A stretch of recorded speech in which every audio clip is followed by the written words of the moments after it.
탄핵 최후 변론이 며칠 전에 끝이 났죠. 문제는 이게 갈등 봉합의 시작이 아니라 앞으로 더 큰 혼란의 블랙홀이 될 것이다 라는 염려가 나오고 있다는 겁니다.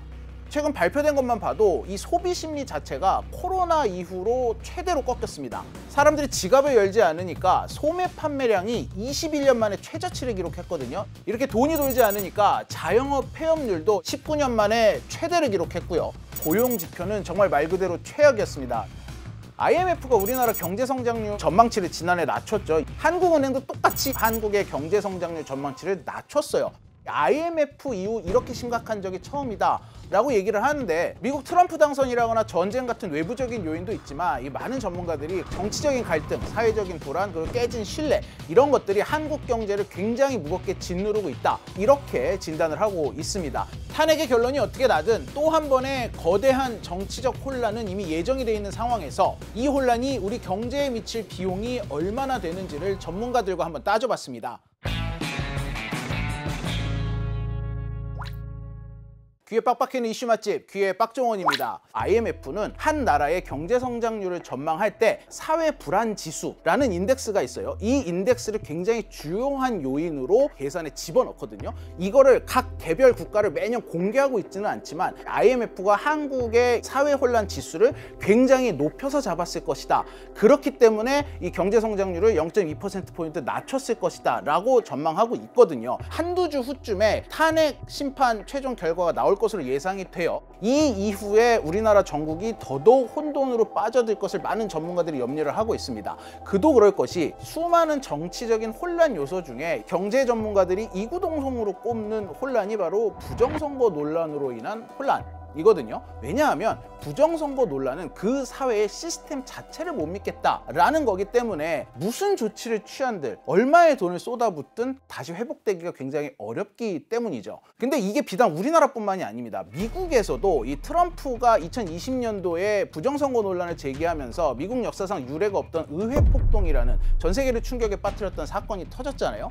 이러다 보니까 이 이후에 IMF 연구소도 그렇고 수많은 경제학자들이 사회적인 정치적인 논쟁, 그 중에서도 부정선거 논쟁이 그 사회 경제에 얼마나 큰 영향을 미치느냐에 대한 연구가 굉장히 활발하게 진행이 되고 있습니다. 우리나라도 이 부정선거 논란이 탄핵 사태의 주요한 요인으로 꼽히면서 정치적 혼란이 극대화하고 있는데, 어쩌다가 이렇게까지 상황이 악화됐는지 빌드업이 되는 과정을 한번 분석해 봤습니다.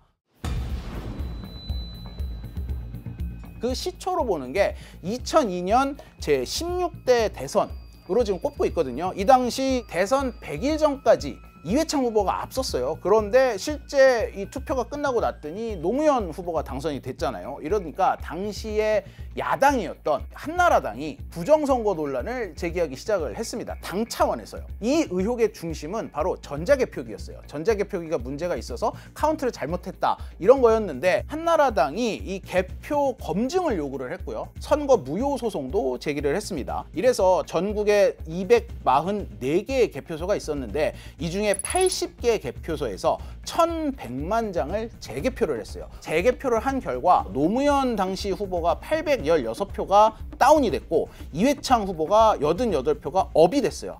요 정도 차이 나는 것도 문제 있는 게 아니냐라고 할 수 있지만 선거 결과에 아무런 영향이 없다라는 게 밝혀지니까 한나라당에서 서청원 당시 당대표가 대국민 사과를 하고 사퇴를 했습니다.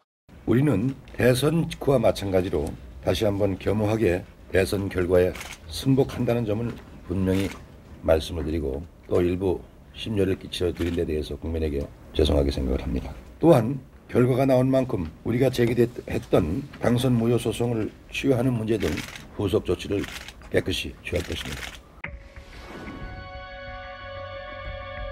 이 다음으로 2012년 제18대 대선 때였습니다. 이때도 역시 야당이었던 민주당 지지자들 사이에서 주로 부정선거 논란이 일었어요. 김어준 씨가 영화까지 만들었죠. 매우 이상한 현상들을 발견했어요. 왜 이렇게 많은 표를 비분류로 토했는지. 비분류로 토해낸 표에서 근데 문재인의 표차가 분류된 표에서의 양 후보의 표차에 비해서 너무 크다.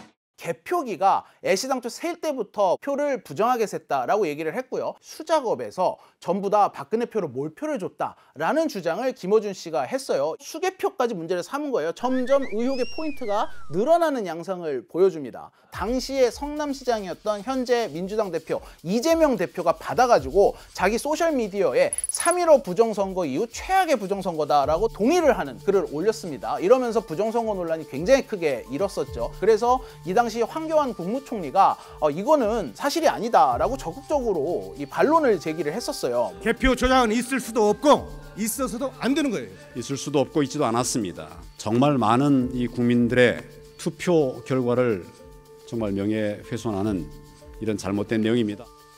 많은 통계학자들이 뭐라고 했냐면은 K값 같은 경우는 개표 내내 막 엎치락뒤치락 하는 경우도 있겠지만 이렇게 특정 비율로 쭉 가는 경우도 이거 전혀 이상한 현상이 아니다. 매 투표마다 다른데 조작이 됐다. 그렇게 연결하기에는 너무나 논리적 비역이 크다라는 전문가들의 반박이 나왔었고요. 미분류표 자체가 도장을 좀 제대로 못 찍은 건데 이런 표들이 주로 연령대가 높은 유권자들에게 나온다는 거예요. 그런데 연령대가 높은 유권자들은 주로 박근혜 후보를 지지하는 경향이 강했었거든요. 이러다 보니까 이게 무슨 미분류표가 박근혜 후보 쪽으로 분류가 많이 되는 거는 너무 자연스러운 현상이었다. 크다라는 주장을 많은 학자들이 했습니다.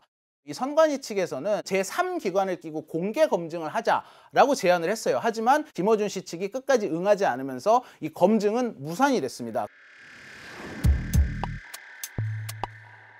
2020년 21대 국회의원 선거, 이번에도 역시 당시 야당이던 미래통합당 지지자들 사이에서 부정선거였다라는 의혹이 제기되게 됩니다. 이때 가장 문제가 됐던 건 사전선거입니다. 사전투표를 하기 위해 나눠준 투표용지에 QR코드가 있었거든요. 이게 누가 투표를 했는지 다 알아볼 수 있어서 비밀투표에 위배된다라는 논란부터 경기도와 인천에서 동일하게 63% 대 36%로 나왔더라. 어떻게 이 비율이 이렇게 똑같이 나올 수가 있느냐 라면서 사전선거판 K값, 즉 통계 오류 논란이 일기 시작을 했어요. 근데 경기도에 갔더니 똑같이 63, 36. 인천에 갔더니 63, 36. 이건 이상해도 한참 이상하죠? 이게 바로 조작 선거의 증거입니다, 여러분. 이때 나온 게 이제 대수의 법칙 이 위반됐다라는 건데, 대수의 법칙이라는 게 숫자가 많아지면 많아질수록 이 확률이 일정하게 수렴된다라는 통계학의 법칙인데, 이거는 랜덤성이 완벽하게 보장이 될 때 통용이 되는 이 통계학적 법칙이다라고 전문가들이 얘기를 하고 있어요. 그런데 투표는 어떻습니까? 연령대에 따라, 그리고 지지 정당에 따라 사전투표를 하느냐 본투표를 하느냐, 랜덤성이 전혀 보장이 되지 않기 때문에 주사위를 던지는 것 같은 랜덤값과 비교를 하는 거는 맞지 않는다라는 반박이 나오기도 했었죠. 그런가 하면 이 사전투표한 함을 보관을 했다 이동을 해야 되는데, 이때 이게 봉인이 되지 않은 채 이동했던 함들이 발견이 됐습니다. 또 뭐가 있었냐면, 보안이 너무 불충분해서 선관위 서버가 해킹을 당했다라는 논란도 추가가 됐습니다. 이러다 보니까 이런 어떤 불씨들이 부정선거 논란을 굉장히 크게 피우면서 선거 자체가 다 부정이다라는 논란으로 커졌습니다. 선관위는 일단 QR코드 같은 경우는 당시 선거구만 표시가 되지 누가 투표를 했는지는 전혀 표시가 되지 않는다라고 해명을 했고요. 서버 해킹과 관련해서는 내부적으로 다 폐쇄망으로 운영이 되기 때문에 해킹이 원천적으로 불가능하다라고 얘기를 하고 있습니다. 물론 이후에 국정원에서 보안적인 취약점이 발표가 되면서 이 부분을 3중, 4중 비밀번호를 도입을 해서 다 개선을 했다라고 하고 있거든요. 그럼에도 불구하고 부정선거 관련 소송이 이 당시에 선관위 등을 상대로 126건이 제기가 됐는데 한 건도 제대로 받아들여진 게 없습니다.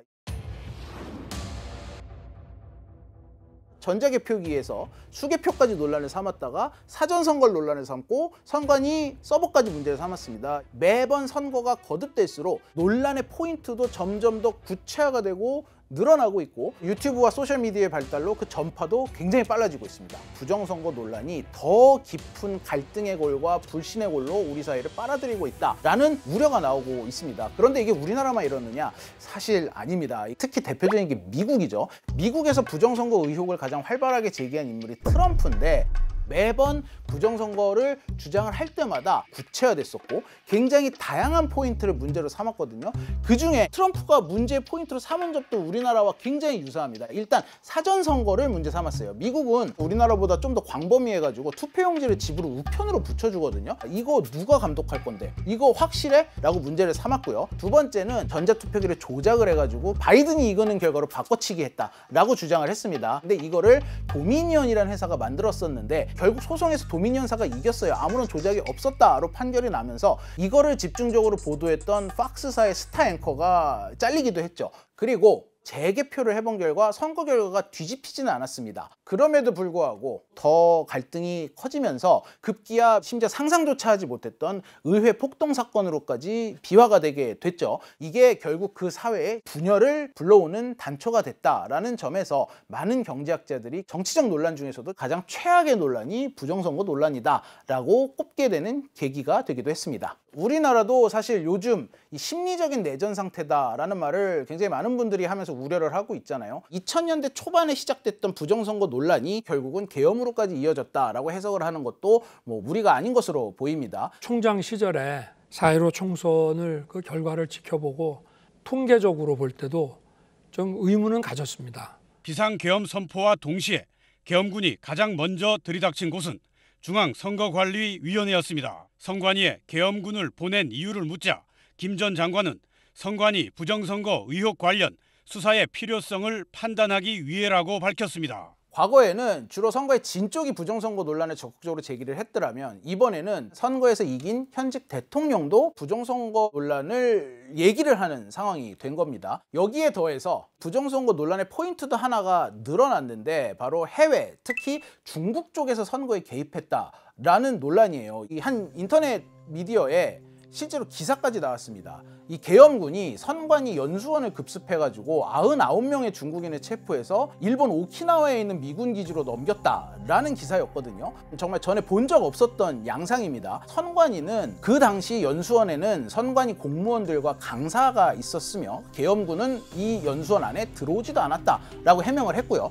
그런데도 논란이 풀리지 않자 아예 주한 미군이 나서가지고 허위 사실이며 앞으로 정확한 보도를 하길 바란다라고 공식적으로 발표를 했는데 미군이 발표를 했음에도 이 논란이 아직까지도 지속이 되고 있는 거죠.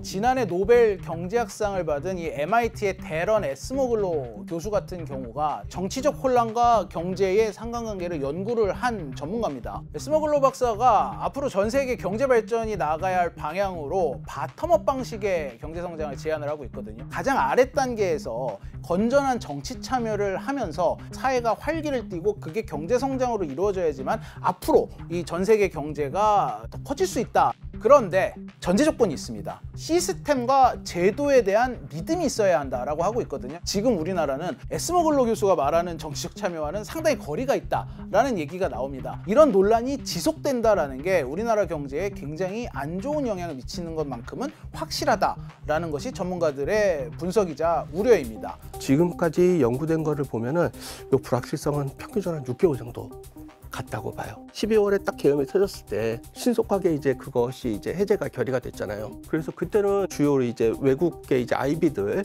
평가들을 보면은 금방 해결될 것 같다. 충격은 제한적이다. 주로 이런 것들이 이제 많이 있었죠. 근데 뭐 지금 보시다시피 아까 지금 선거 그런 게 갑자기 드러나지 않습니까? 지금 뭔가가 안정이 잘 안 될 것 같죠. 선거라는 것은 대의민주주의에서 가장 핵심인 거잖아요. 그러니까 요거를 부정하게 되면은 제도의 컨트롤 능력이 사라진다는 얘기가 되잖아요. 가장 경제적 충격을 극대화하는 쪽으로 사회적 불안정성이 가고 있는 거예요. 물론 미비한 점이 나오면 이걸 보완하기 위해서 그게 얼마가 됐든 예산을 투입하는 건 너무나 당연한 일이고 그렇게 해야만 합니다. 왜냐하면 선거라는 건 그 사회 시스템에 대한 신뢰이기 때문이죠. 하지만 지금은 이미 그런 단계를 넘어서서 실제로 우리 국민의 GDP에까지 악영향을 미치는 엄청난 일로 되돌아오고 있는 상황입니다. 그래서 이 부분에 대해서는 다음 편에서 계속해서 말씀을 드리도록 하겠습니다.